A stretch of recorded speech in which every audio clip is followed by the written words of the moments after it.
and welcome to today's podcast. Today I've got Karl Almond, or aka Nutty, with me. And look, I'm going to cut straight to the chase today and let Nutty introduce himself. But firstly, I think the first question is on people's minds, I'm sure, will be, Nutty, what's the deal with Nutty? Obviously, before become a personal trainer, become a physical instructor, spent over 16 years in the army. And for anyone else that is in that environment or leaving the military and looking into this world, your nickname kind of becomes a moniker and it becomes you. So your family call you by your original name, and that's something you've not heard for a while. You feel like you've been told off. But it's also about standing out that little bit more. So obviously my surname's a Nut, which goes along with that. There is another story, but for a different time, and you need to have a beer in your hand. But other than that, it's about standing out. And when I first walked from a boot camp environment, which we'll talk about later, into a personal training environment, very quickly I found myself in a room with other people standing out and blending in. So the blending ins were the Marks, Lukes and Matthews. Then you've got the multinational names. You've got lots of the Caribbean first names that kind of have that standout approach. And so straight away, I walked into a gym, and my name was Karl on the board, which was great. However, I was saying to Karl, you there, that if we both worked in the same environment, we'd get frustrated of, we both had shaved heads at the time we both worked together, that we'd both be Karl with a shaved head. Doesn't stand out. Karl with glasses, we both wear glasses. So for me to change it by a nickname, which is fine, but for my 40th, my partner actually changed my name by default. So my legal driving license name is Nutty Almond, and I get humour everywhere I go. But it's a conversation point for a client, for a doctor, for anybody that wants to have 5 minutes of someone else. When you're in an environment like a shopping centre and people are bored of talking to customers, and then you're that customer that stands out because your name's different, and they always see your driving license and the smile. And you've been in that position where they are, and you leave and they're always going to remember you. So you walk in, there's a smile before you know it, you've got your PT client, because they're going to remember who you are and that you're the person to go to because they remember you. So yeah, hope that explains it a little bit more. A bit. Do us a favour, talk to us a little bit about all the way back to when you first started. How long ago was that, to be fair? 2010. Just left the army, went into a world of trying to become a school teacher, minefield, paperwork and aggro. And a colleague of mine who just got in with a boot camp, national one, had said to me, "You've always been fit in the army. You teach everything but fitness. Why don't you do it? And there's money in it." And you're going with speculation. You're going with in a mindset of I'm not sure. I went off and did a level 1 fitness instructor course. So basic. I even remember it was in Manchester, and it was literally a multiple choice and a little of health and safety about walking around the gym, which is again your level 2 springboard. So I had a level 1 fitness instructor qual in the March of 2010, and by the June I'd opened as a manager Northampton's British Military Fitness boot camp. So are all national. I opened it brand new. No one had been there before me for that brand or a boot camp in that park. And then within 3 years, I'd realised that level 1 wasn't enough. I could get people to be tired. I could smash them around in group fitness, but I didn't have the qualifications or the quantity in my head to know how to work the energy systems and all the other stuff that level 3 gets you. But don't get me wrong, it taught me, and this is why I think, and we go into why level 2s should teach a little bit longer, because level 2 teaches you how to interact with the customer, how to look them in the eye, how to build rapport, how to deliver your generic class, but how to make it not specific, but how to make it varied every session. And that's something that I took away from being a level 1 of, and obviously the sales process, asking for the sale, dealing with objections, all the stuff that when you're dealing with high ticket price PT clients, you need to know the basics, and it helps you get rid of or reduce the amount. So in the future, when you deal with that type of client, you've already got the answers because the questions have already been spoke to before you come to price and pitch. Before you gain them. So from 2010, 2013, I then become a personal trainer, did my level 2 and 3 with the training room. Again, a few years back, it was about $5,000 in course. They offered me loads and loads of CPD qualifications, suspensions, spin, and a few other type of kettlebell. And they're all just certificates. They didn't mean anything. There wasn't any level 3 in it. It was all just, this is how you do it. Don't sell that you're a kettlebell trainer, but you can do it within your PT sessions. So again, it showed me about using advertising properly. Don't just keep telling everyone you're great at something, actually show them. But when it comes to advertising, if you haven't got the qualification, then, keep your mouth shut. So by 2018, I stepped into general management, stepped into the Gold's Gym as a general manager in London, in Hounslow. And for 2 years, swam quite happily until COVID dropped. Didn't really want to sit on a furlough, because you can see now how, if you've got any colleagues within the management system that have been jumping through hoops to try and open, and then obviously through, whatever's happened with COVID, the gyms are the first places they're gonna target to close. And so, we'll come into it later, but I opened my own business in 2020 in lockdown, and we're doing quite well. I say I'm doing quite well, but as members wise, we've got a good foundation base. So so it's been 10 years, 11 years, sorry, of growing my own confidence, growing my own knowledge. But the main thing is just growing reputation of wherever I go, in any gym, like Exercise for Less and things like that, that as soon as people meet me, they know that I'm not there to play games. I'm not going to take you 20 quid and not give you something for it. Whatever you do, come near me, you're going to get help. And that's the main thing. Mate, that's really interesting. One of the things I picked up initially is that you, just tell me if I'm wrong, but you came straight out of teaching into effectively your own franchise. Is that right? So BMF was a business. So I was just a manager, really. So I didn't own anything other than a pair of the combat trousers and a pair of boots. Everything else was the company. So everyone around that was at the time were just personal trainers with boot camps. But BMF offered you a career, offered you management, or just be an instructor, be a lead instructor for a couple of quid more. And then their management, I was still only part-time, so I was only doing 16 hours a week. So I could effectively still go onto the benefit system and never get a penny, but still get my NHS, my national insurance stamp and things like that. But I was fully employed. And at the time, my colleague was my manager, so like regional. So obviously it was a kind of friend get me a job, but however, I held my own in the interview. And then as I left in 18 from BMF, which BMF has changed its structure, has now become Be Military Fit with Bear Grylls, and some of you have probably heard of it.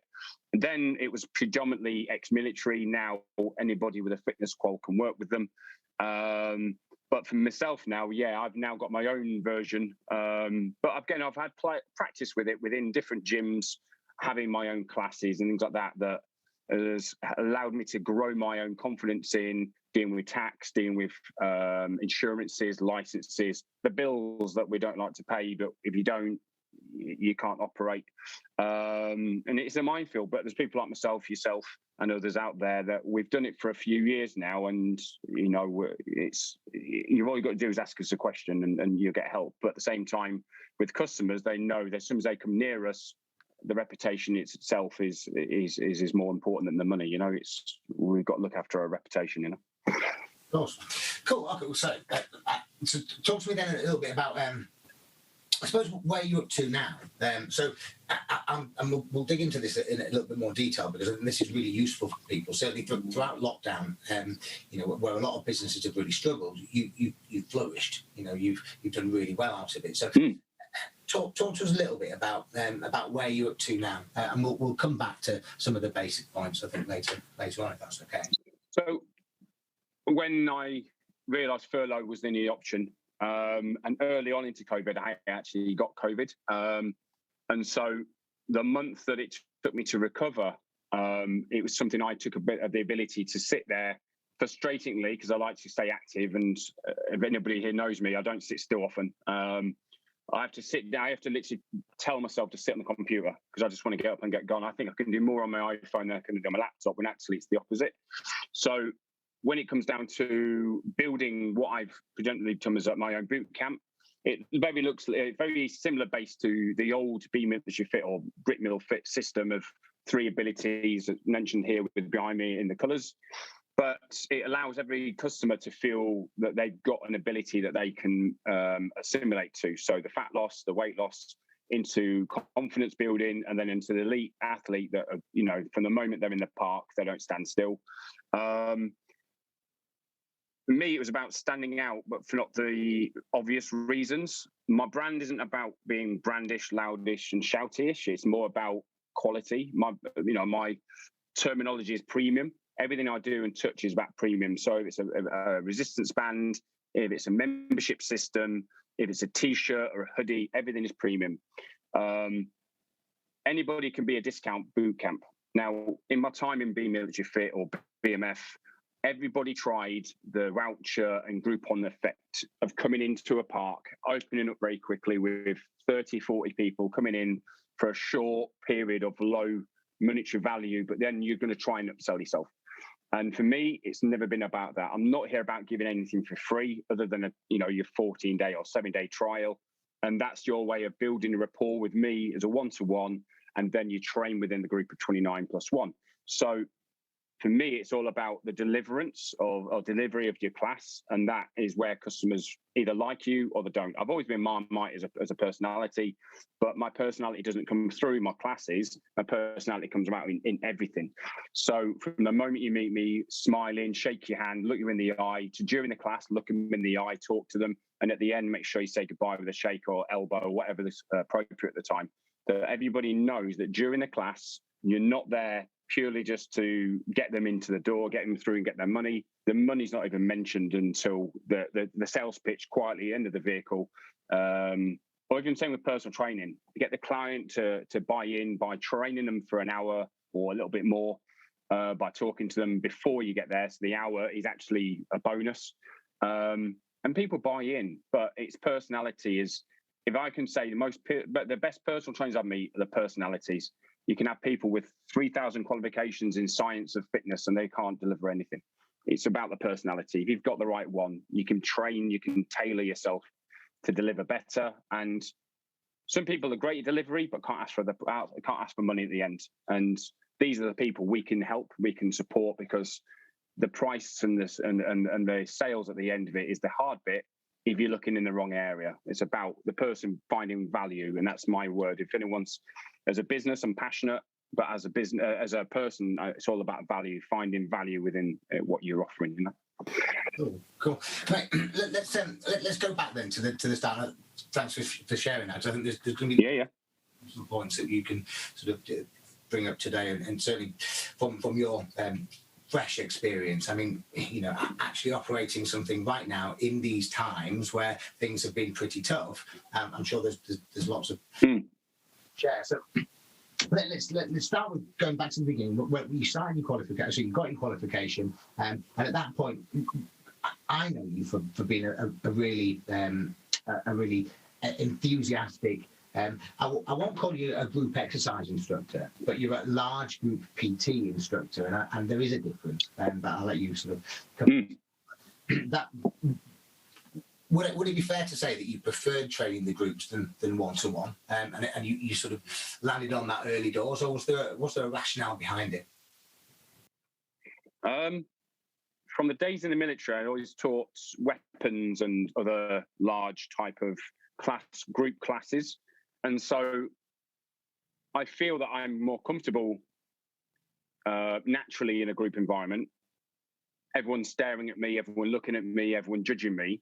But because I've got that much confidence in my product and what I'm delivering, I can hold my own. So no matter what the question be a red herring to something that's very scientific, it's all about the response, the reply. And I've always got a lateral mind. So no matter what the question is, I've always got the questions come at me, but I'm also answering in my head what's led to that question. So the person's mindset, is it intrinsic or is it extrinsic? Intrinsic is something they need themselves, they want themselves, or is it an intrinsic? They're trying to be savvy or be cheeky and trying to get a reaction. And that's what a lot of social media is at the moment, is about it's about reaction and people, how they react. And to me, it's about that.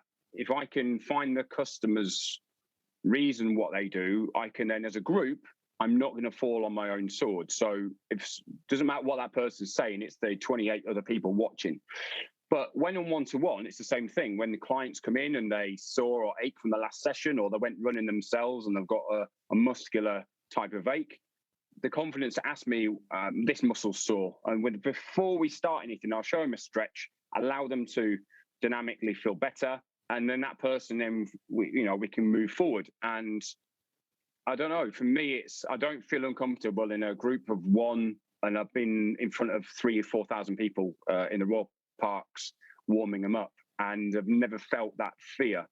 But then when you go on stage, I've done it before in security industry, where as a bodyguard on a stage in Milton Keynes, and there's 4 of us bodyguards, lots of stars behind us, and that's a whole different scenario. That moment you're walking on, not scared, but apprehensive. And that was the first time where we call it squeaky bum moment, where the bum goes a little bit. That's when I'm not meant to be on stage. For me, I'm not the act, and I'm not being paid the money to stand there. However, I'm being paid to babysit people. So yeah, it's a weird feeling that the only time I really feel apprehensive is an environment where I'm protecting someone rather than teaching them how to do burpees and jumping jacks. I think my highest moment is at the start line of Spartan race in the 14, 15, and 16 seasons. Of every 20 minutes, 200 faces for nearly 20 times in a day. And at the end of the race, everyone comes up, high fives you, says thank you. And you never remember who they are, their names, but a few years down the road, they'll come and say hi again and introduce themselves, and you realise you've impacted that person's life. So yeah, it's a weird feeling, but I like the whole individual to group, but I definitely feel value in teaching a small group personal training. So you're looking after your hour rather than losing an hour or spending it. So group PT is an advertisement. Small group training is investment. Individual PT, raise your prices, because again, you can earn that money by delivering it to 4 people. So it's about working smarter, not harder. And that's definitely something I've brought in the last 3 years, of working smarter and earning better than just thinking that 1 hour's worth 35 quid and the PT down the road's 30 quid. Don't care. If you're good at what you do, they will pay the bigger money. They will want the results, not just the fact that they're going to get a discount. But again, that's something I mentioned earlier. Yeah. Is there a particular skill set then, do you think, that you need to be good at group training that maybe isn't taught in your level 3 necessarily? So is there a course or something that you can that's worthwhile doing before you? Yeah, something I put here is one of your questions. It was to do with basically stop looking at your competition in your area. Turn them off, delete them, or unfollow them. And so, for example, I've put here, if you're a personal trainer in Kent, down the bottom, then stop looking in the area around you and then open your horizons to Leeds, Manchester, Glasgow. These are big metropolitan areas that there's a lot of boot camps, a lot of personal trainers, and it only takes one idea for you then to turn that idea into a financial benefit.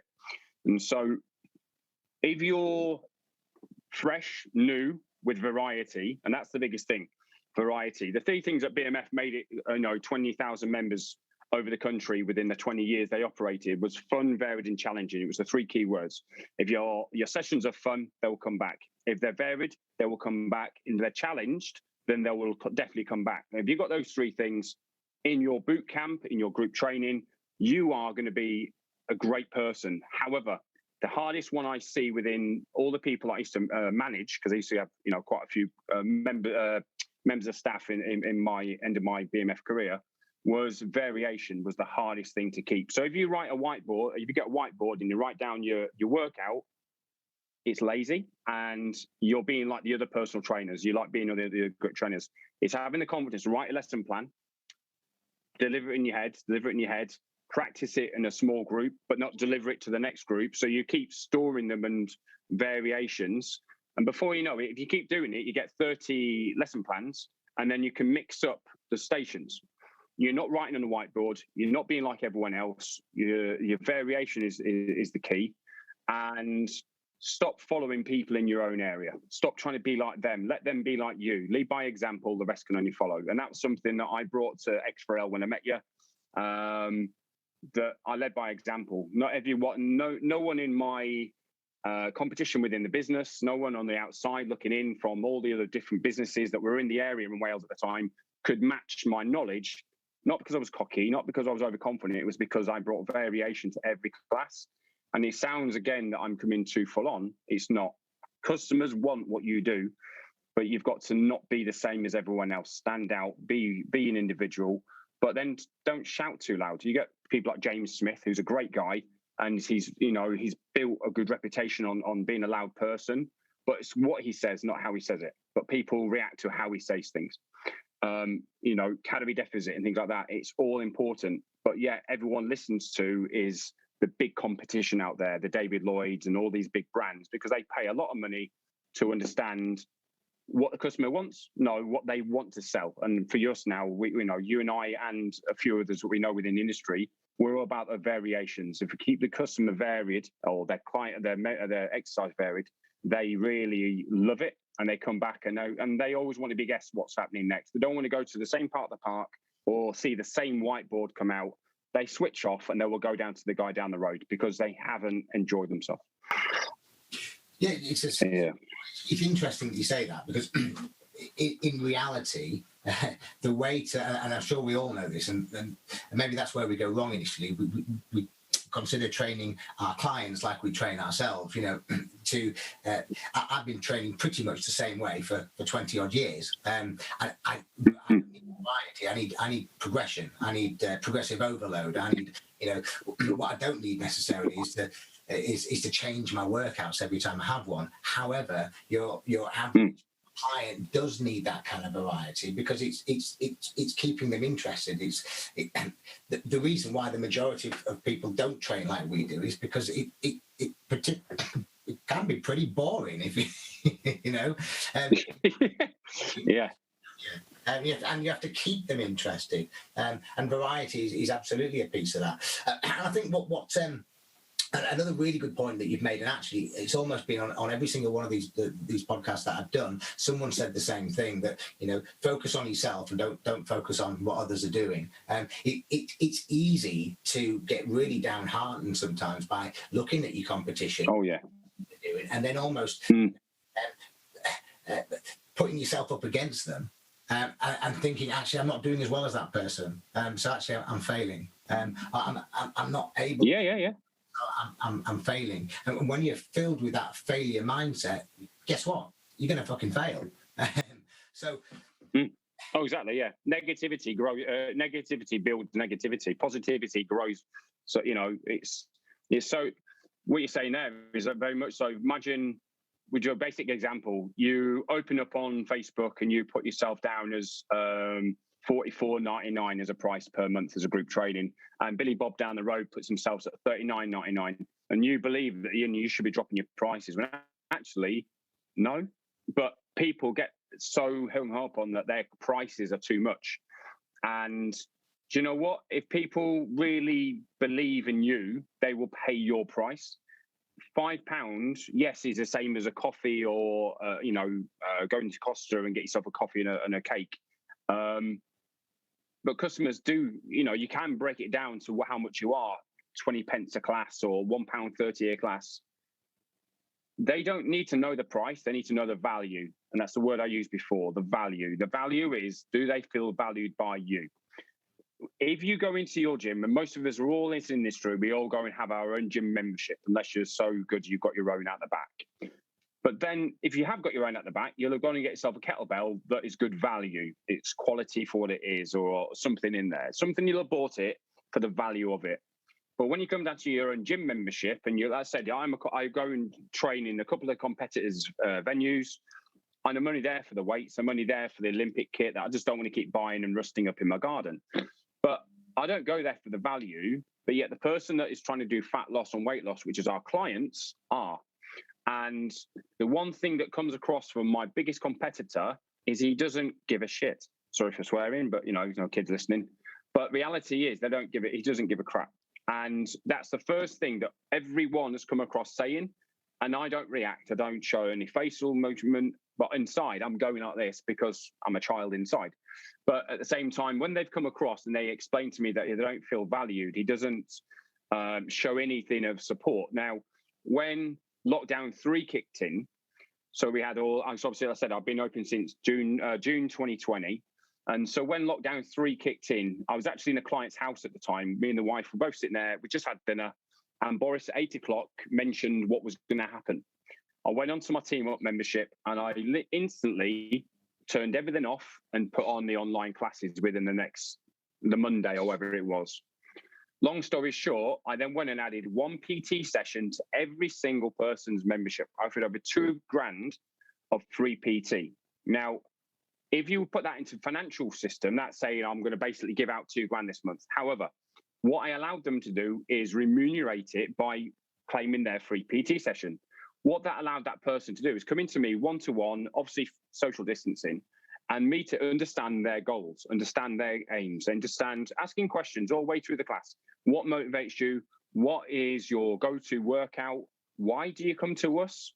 What could I do better? And listening to the answers, and then kind of using it as my own physical version of a questionnaire that only 30%, 40% are going to fill in because they don't want to be seen to hurt your feelings.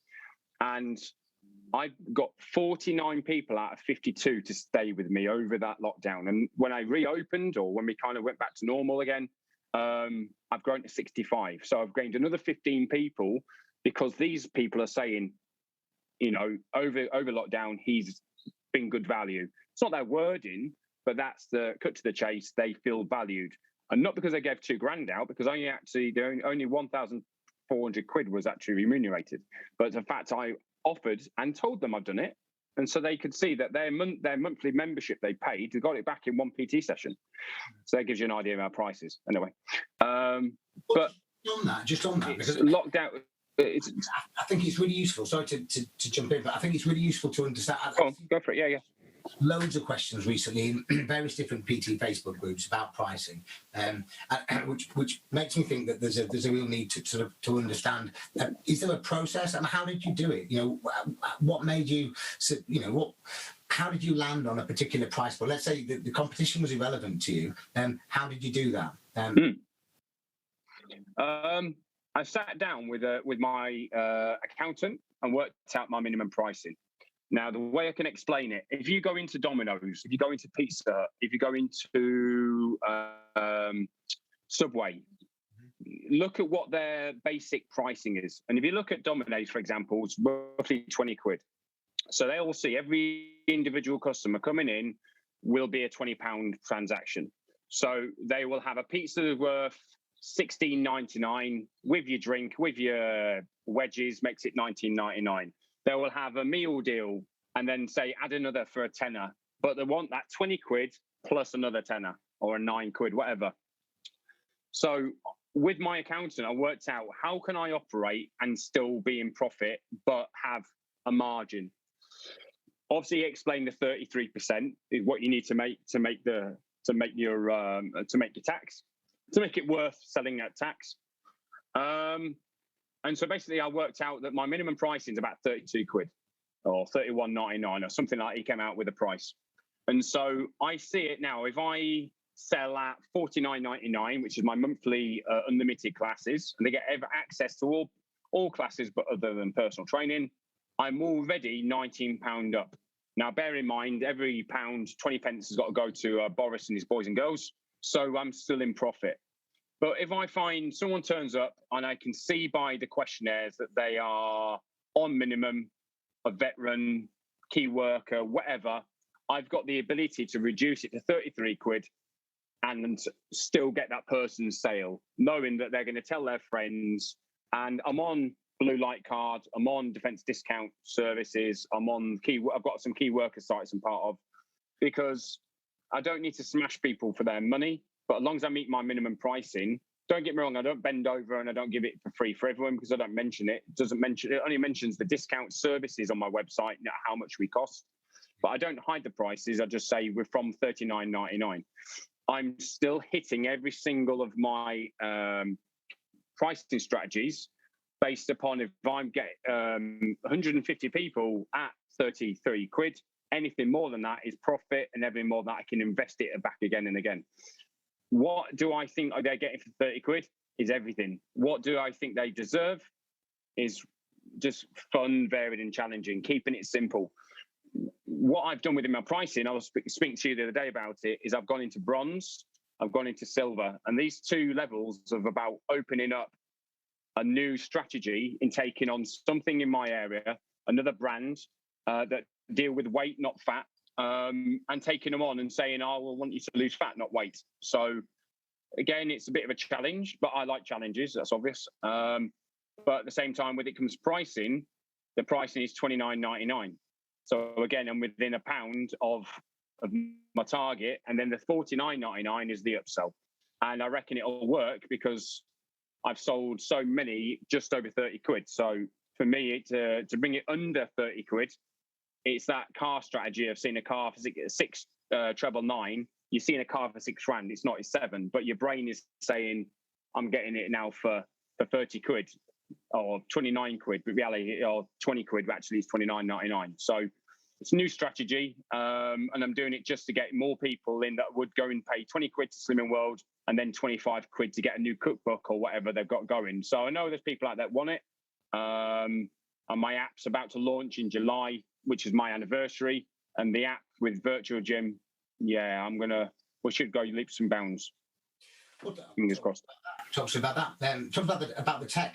So, what tech do you use for your business on a whole? So, talk me through. Do you use any email technology? Do you use anything to support your members with their bookings, etc., etc.? Walk us through what you use. Yeah. So, I've got a website with GoDaddy. Again, within that, you get the marketing and that supports you on Google. I've tried Squarespace, I've tried WordPress, and all these. Everyone recommends these because they're low key to entry. However, when I go to my phone, I buy Apple. Someone buys Samsung, someone buys HTC, whatever. You buy into that brand, what you get. But when I've got a phone that connects to everything, so at the moment I've got Apple headphones that connect to the laptop, I've got my iPad that connects to my wording, so everything is integrated, and that's what members are liking as well.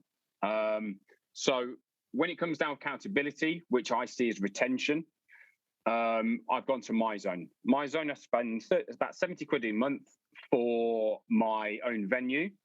A lot of businesses out there, like David Lloyd, have all gone in with MyZone. So the customer's belt will re-establish with me. So I can get belts, and also you and I, both from MyZone, we can turn around and get a good 65% discount as we buy in bulk.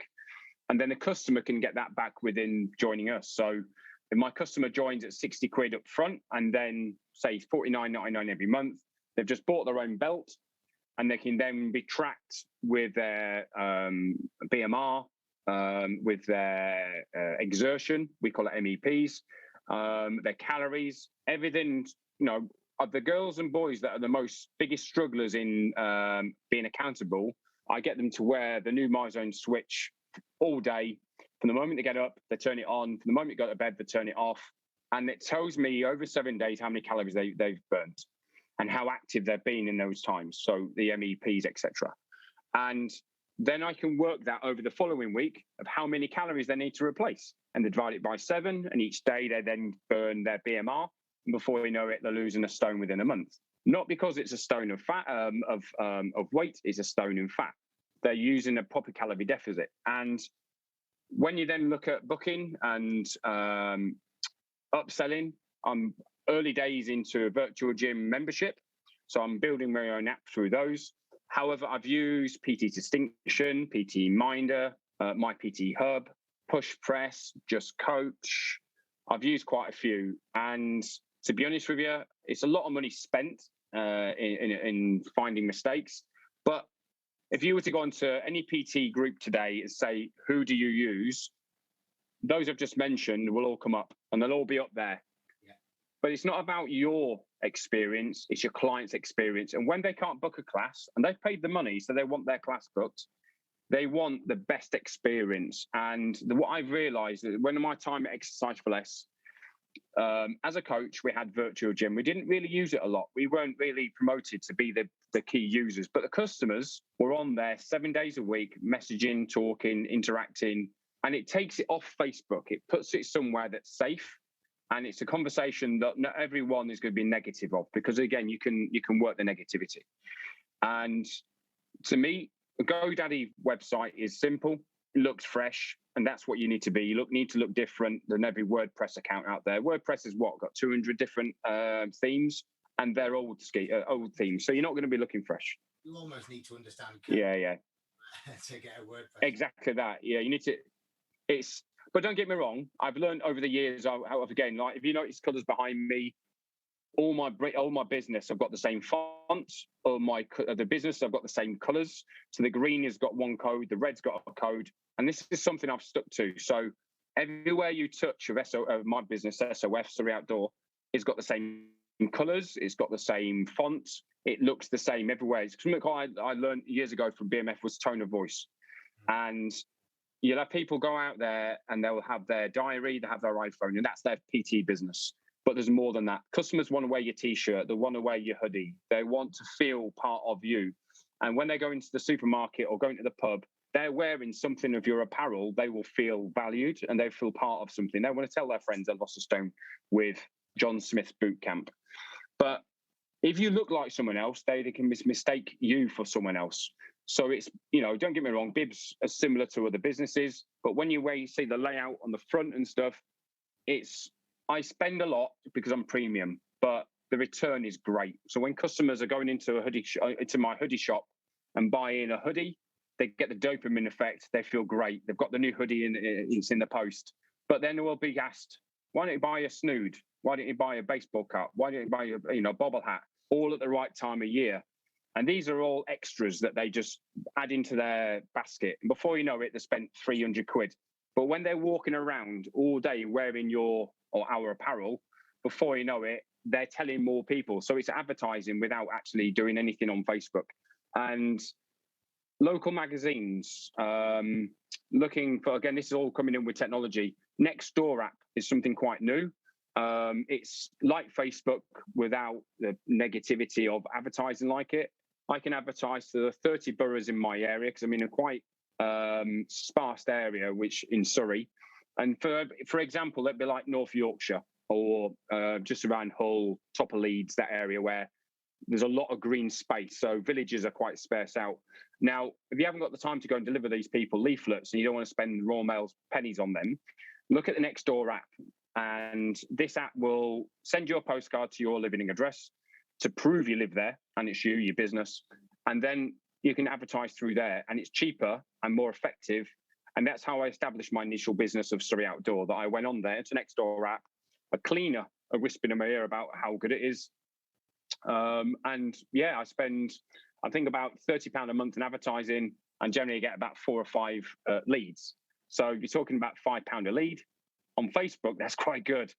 On Nextdoor, it's valuable because every 5 people that come in through the door and generally join, these people are going to tell more. And Nextdoor app, they can then follow it, share it.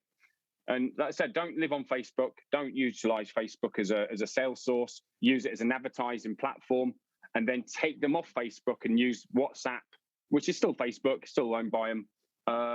Instagram is better for selling, but again, by advertising. And then it takes the conversation into Facebook, into WhatsApp, whatever it is. But a mentor is where you need to look at. So equipment is great, like MyZone and equipment. But knowing someone like myself or yourself or Josh Mullins, a few of the guys, that we've been in this a long time and we've all used a lot of equipment and we've used a lot of technology, and quality is better than quantity. So like I said, I don't use a lot of Facebook advertising. I've spent a lot of money in the past. But if you can find yourself a local church magazine, sounds crazy. I've paid 150 quid for the year and I get myself a colour advert in the local church mag. And again, QR code, I paid for it, I think about £5 for the year. They scan there, they get a 7-day normal on the website, they get 14 days on the magazine. And it's cost me 150 quid to be in a church magazine that's out 5 times a year. So straight away, it's about the psychology of stop thinking like everyone else, start doing your own thing and then stick to it. And then people will realise where to find you. Go into a supermarket and look in the free ads down the bottom there, and you'll find these newspapers that are looking for advertisement people, as in you advertising in there. And you never know, someone's sitting there in his Bugatti, pick up a free leaflet. Why? Because how has he got a Bugatti? He can afford it because he saved his money when he got a free leaflet. Just because you think the magazine's shiny and brand new doesn't mean it's going to be the best place to advertise. It's the one that comes in and you just throw it on the floor and forget about it, you know? Stop thinking like everyone else and have your own vision. Good point, mate.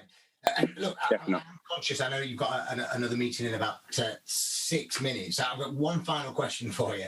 Please do. I'll let you go. But look, thanks for taking the time, mate. You're welcome.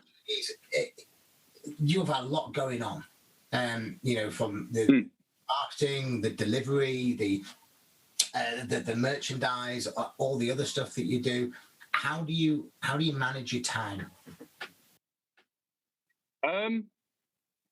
Like I said, the terminology I changed from hard to smart. So every Saturday afternoon, every Sunday, I will sit on my phone and look at my appointments the following week. And if I find myself doing a 6-hour period where I'm not giving myself a proper break, I then take some more hours the next day. So my Monday, I think Saturday, I burn nearly 5,000 calories. I think you liked my post, or you liked it on my zone. I've been to Wales and did some moving and humping and dumping some paving slabs and burnt 5,000 calories. That'll be the day. Actually, the majority of your days are typically a little bit of blue and a lot of grey, but this one had a lot of grey. Yeah. So Sunday I paid for it. Obviously, ate quite a bit, and then on a Monday I do classes in the morning, class in the evening, PT during the day. But knowing that my PT was going quiet on the day because everyone's transferred to Wednesday, which is fine, whatever they need. I think a few people clicked that I was going to be tired anyway. So I've taken 6 hours today as repayment for those hours. So for me, it's you spend more time at home with your partner and they'll appreciate it. But at the same time, book yourself your own appointment with your children, book yourself appointment with yourself. So you treat your own appointments for whatever you need it. So you block out your phone. So in the Tuesday or Thursday night, it's your children's night. So you're going, spend 5-6 hours with children. There's a long story. The short narrative is the little daughter saves up her money and she gives the dad the 100 quid that she saved up. She said, well, now can I book 2 hours of your time? And that kind of long story gives you the same point that the hours you get with the children are more valuable than the hours with clients. However, the hours with your clients pay the time to put your little Johnny, little Mary into school. So balancing the two is, having time for your clients is one thing, but then having time at home is as important. As you hit 30, you realise you're running into hours you're never going to get back. But when you hit 40, you definitely realise that work smarter, feel better. Customers are the same thing. They come into me stressed, pissed off, had a long day, especially now that they're back to work, back in the office, and they come to class to turn around and lose all their stress. And when you become a Samaritan that's de-stressing people, that is something that they will always come back to you forever and ever. That they will always want to feel better. So they come. So it's not what you say, it's not what you do, it's how you leave them feeling. And when they go home, they feel buzzing, valued, and entertained. They will come back 7 days a week. But you don't want to work 7 days a week because it eats away at you. So I generally have Tuesdays and Thursdays half days, and then obviously I get the Saturday afternoon until Sunday off. And that's a chance like now where we're talking and I can spend time doing meetings. But at the same time, Mondays, Wednesdays, and Fridays, you can get hold of me on the phone, then there's something gone wrong because my phone just goes onto answer machine. I deal with emails the next day. So if someone's emailed me that day, generally, unless it's important, it goes. I deal with it on the next day, because otherwise you never catch yourself back up again. So yeah, but no, thanks for the opportunity today. It's been epic. Like I say, for us, we've spent a lot of time, a lot of money. We've for the years that we've put in, for someone to turn up and walk into a gym and make a success of it, that was, I've at LA Fitness in 2014, 25 PTs came in at the year I was there, in the 3 years I was there, but in that 1 year, 25 PTs quit in that year that I knew of. And some never even turned up, but 25 people paid their 2, 3, 4 grand, turned up, and within 6 weeks they'd resigned or quit and moved on and gone back to Tesco's or whatever. And 25 people's businesses, there was members for them, there was clients there waiting for them, but they just didn't have the confidence to sell, to ask for help. And sometimes you need a mentor, like a PT client, that you pay them 40 quid a month. And we've made the mistakes. We've paid the money to make the mistake. You guys can save your money and never make the mistake. And you know what? I'd rather put money in your pocket to make you. I remember a boss years ago saying to me, I want to make you rich. I want you to have the car you want, the house you want, very Jordan Belfort attitude. But you've got to pick up the phone. You've got to go and speak to those customers. And if you can't talk to customers, go out of your business, go find a how to, go and sell cars, go and sell houses. Learn how to sell bigger ticketed items. So when you come to sell PT, you know what you're doing. Practice is everything. Mate, I think they're great words to end on. I appreciate it, mate. Good to catch up, and cheers, buddy.